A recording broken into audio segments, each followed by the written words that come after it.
Hi friends. ஒரு நல்ல டிரைவருக்கு அழகு அப்படின்னா என்ன சொல்லுவாங்க அப்படின்னா, நம்ம கூட வர்ற பர்சன்ஜர்ஸ் ரொம்ப கம்ஃபர்டபுளா நம்ம கூட டிராவல் பண்ணணும்.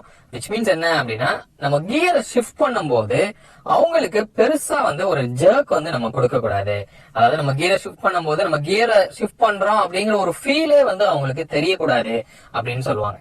சரியா? அப்ப இந்த வீடியோல நம்ம என்ன பார்க்க போறோம் அப்படின்னா, கியரை ஷிஃப்ட் பண்ணும்போது அந்த ஜர்க் இல்லாம எப்படி ஸ்மூத்தா எல்லா கியர்ஸ்லயும் நம்ம கியரை ஷிஃப்ட் பண்றது அப்படிங்கறத ரொம்ப டீடைல்டா டெக்னிக்கலா ஒரு டெமோவோட இந்த வீடியோல பார்க்க போறோம். ஃப்ரெண்ட்ஸ், நம்ம நிறைய வீடியோல நம்ம பார்த்திருக்கோம் என்ன அப்படின்னா, இந்த இன்ஜினுக்கும் வீலுக்கும் எப்படி பவர் டிரான்ஸ்மிட் ஆகுது அப்படின்னு சொல்லி.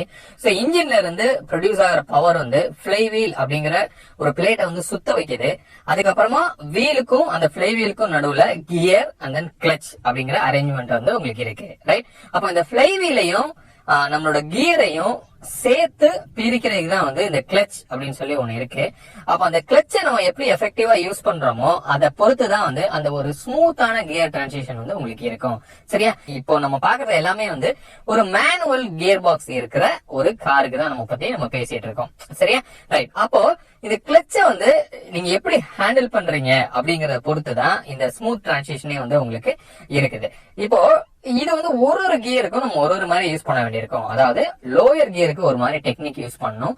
இதே ஹையர் கியர்ஸுக்கு வேற மாதிரி டெக்னிக் நம்ம யூஸ் பண்ண வேண்டியிருக்கும். இப்ப லோயர் கியர் நீங்க எடுத்துட்டீங்க அப்படின்னா எப்பயுமே ரிவ் ரொம்ப அதிகமா இருக்கும். அதாவது ஃபிளை வீல் அதிகமா உங்களுக்கு சுத்தம்.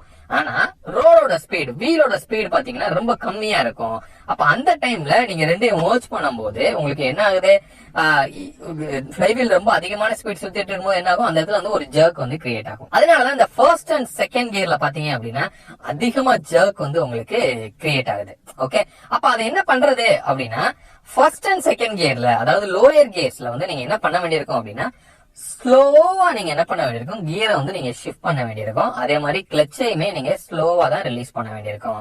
ஓகே, இதனால என்ன நடக்குது, இப்ப நம்ம ஃபர்ஸ்ட் கியர்ல போறோம். ஃபர்ஸ்ட் கியர்ல போயிட்டு ஆக்சிலேட்டர் நல்லா கொடுத்தோம்னா என்ன ஆகும்னா, ஆர்பிஎம் ரிவ் அதிகமா உங்களுக்கு இன்க்ரீஸ் ஆகும். அதாவது ஒரு 2000 3000 வரைக்கும் கூட ஒன்னா போகும். அப்ப என்ன ஆகுது, ஃபிளை வீல் வேகமா சுத்துது. ஆனா ரோட்ல பாத்தீங்கன்னா கார் ரொம்ப ஸ்லோவா தான் போயிட்டு இருக்கு. அப்ப அந்த டைம்ல நீங்க டக்குன்னு போயிட்டு பிரிச்சு சேர்க்கும் போது என்ன ஆகும் அப்படின்னா ஒரு ஜர்க் கிரியேட் ஆகுது. அப்ப என்ன பண்ணணும், ரிவ் 3000 போறத செட்டில் ஆகிற வரைக்கும் நம்ம வெயிட் பண்ணணும். அப்போ அது ஒரு 3000 போன ரிவ் அட்லீஸ்ட் ஒரு 1500 வர வரைக்கும் நீங்க வெயிட் பண்ணி அதுக்கப்புறம் கியரை ஷிஃப்ட் பண்ணி கிளச்சை ரிலீஸ் பண்ணீங்கன்னா ஸ்மூத்தா டிரான்சிஷன் நடக்கும். இப்போ வெயிட் பண்ணணும் அப்படின்னா அதுக்காக ரொம்ப நேரம் ஆகுமா அப்படின்னு கேட்டீங்கன்னா கிடையாது. நீங்க நல்ல ஆக்சிலேட்டர், நீங்க ஃபர்ஸ்ட் கியர் போட்டு ஆக்சிலேட்டர் ரைஸ் பண்ணும்போது சர்ன்னு ரைஸ் ஆகுது, கிளச் அமுக்குறீங்க, உடனே சர்ன்னு ரிவ் கீழே இறங்க ஆரம்பிக்கும். அதுக்கப்புறமா கியரை மாத்துங்க. அப்போ 1ல இருந்து 2வது கியருக்கு கிளச் அமைக்கி கொஞ்சம் டைம் எடுத்து நீங்க கியரை ஷிஃப்ட் பண்ணி அதுக்கப்புறம் ஸ்லோவா கிளச்சை ரிலீஸ் பண்ணாவே ஸ்மூத்தா உங்களுக்கு அந்த டிரான்சிஷன் இருக்கும். இதே ஹையர் கியர்ஸ் அதாவது 3 4 5 இந்த கியர்ல என்ன நடக்கும் அப்படின்னா, இன்ஜினோட ஆர்பிஎம் நல்லாவே கம்மியா தான் இருக்கும். அதாவது ரிவ் ரொம்ப கம்மியா இருக்கும். ஆனா ரோடோட ஸ்பீட் அதிகமா இருக்கும். இது லோயர் கியருக்கு அப்படி ஆப்போசிட்டா தான் உங்களுக்கு இந்த ஹையர் கியர்ஸ்ல இருக்கும். அப்ப என்ன பண்ண வேண்டியிருக்கும் அப்படின்னா, நீங்க நல்லா ரைஸ் பண்ணிட்டு கிளச் அமைக்கி நீங்க வெயிட் பண்ணீங்கன்னு வச்சுக்கோங்களேன், மறுபடியும் ரிவ் என்ன ஆகும், வேகமா டவுன் ஆயிரும். ஆனா காரோட ஸ்பீட் அதிகமா இருக்கும்.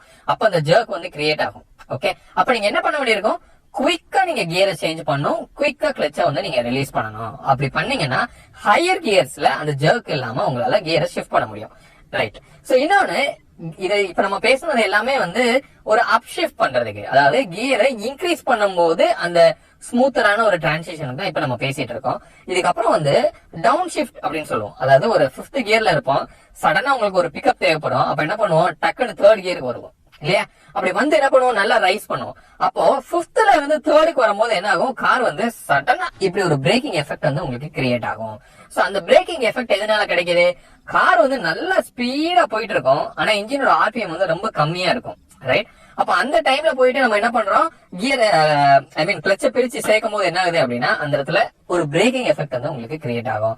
இந்த பிரேக்கிங் எஃபெக்ட் ஆக்சுவலா நம்ம எதுக்கு யூஸ் பண்ணுவோம் அப்படின்னா, இன்ஜின் பிரேக்கிங் தேவையான இடத்துக்கு நம்ம யூஸ் பண்ணுவோம். பட் இப்ப நம்மளோட ரெக்குவயர்மெண்ட் என்ன, இன்ஜின் பிரேக்கிங் கிடையாது, ஒரு சடன் பிக்கப். அப்ப என்ன பண்ணணும் அப்படின்னா, கிளச்சை நல்லா அமுக்கி பிடிச்சிட்டு ரிலீஸ் பண்றதுக்கு முன்னாடி இன்ஜினோட ரிவ் ஸ்லைட்டா இன்க்ரீஸ் பண்ணணும். அதாவது கிளச்சை ரிலீஸ் பண்றதுக்கு முன்னாடியே நீங்க என்ன பண்ணணும், கொஞ்சம் ஆக்சிலேட்டர் கொடுத்துட்டு அப்புறம் கிளச்சை ரிலீஸ் பண்ணீங்க அப்படின்னா இந்த டவுன் ஷிஃப்ட்ல அந்த ஒரு ஜர்க் இல்லாம உங்களால ஸ்மூத்தரா கியரை வந்து டிரான்ஸ்மிட் பண்ண முடியும்.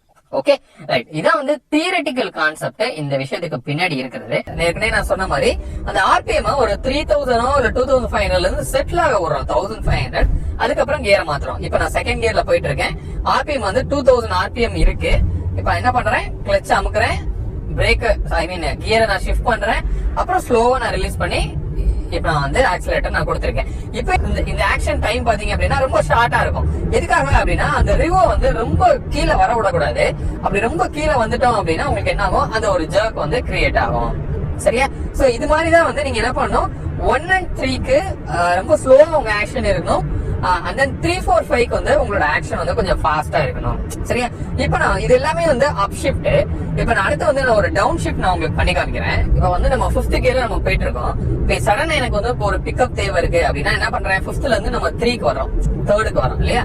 இப்ப பாருங்க, நான் 5thல இருந்து 3rd மாத்தி கிளட்சை ரிலீஸ் பண்ண என்ன பார்க்கலாம், நல்லா வந்து ஒரு பிரேக்கிங் எஃபெக்ட் வந்து நம்ம கிடைக்குது. பட் அதை அவாய்ட் பண்றதுக்கு நான் என்ன பண்ணணும்னு சொல்லியிருக்கேன். இப்ப நம்ம 5th போறோம், நல்லா இன்க்ரீஸ் பண்றோம். சிம்பிள் கான்செப்ட் தான். லோயர் கியர்ல ஸ்லோவா உங்க ஆக்ஷன் இருக்கணும், ஹையர் கியர்ல உங்களோட ஆக்ஷன் வந்து ஃபாஸ்டா இருக்கணும். இன்க்ளூடிங் கிளட்சை நீங்க ரிலீஸ் பண்றதுல இருந்து கியரை நீங்க ஷிஃப்ட் பண்றது, இது எல்லாமே வந்து ஃபாஸ்டா பண்ணணும் ஹையர் ஸ்பீட்ல. இப்படி பண்ணீங்க அப்படின்னா கண்டிப்பாக அந்த ஒரு ஜர்க், அதாவது நம்ம கியரை ஷிஃப்ட் பண்ணும்போது அந்த ஒரு ஜர்க் வந்து இல்லாம உங்களோட ரொம்ப கம்ஃபர்டபுளா உங்க கூட டிராவல் ஆகிற பர்சஞ்சருக்கு ரொம்ப ஸ்மூத்தான ஒரு ரைடை வந்து உங்களால கொடுக்க முடியும்.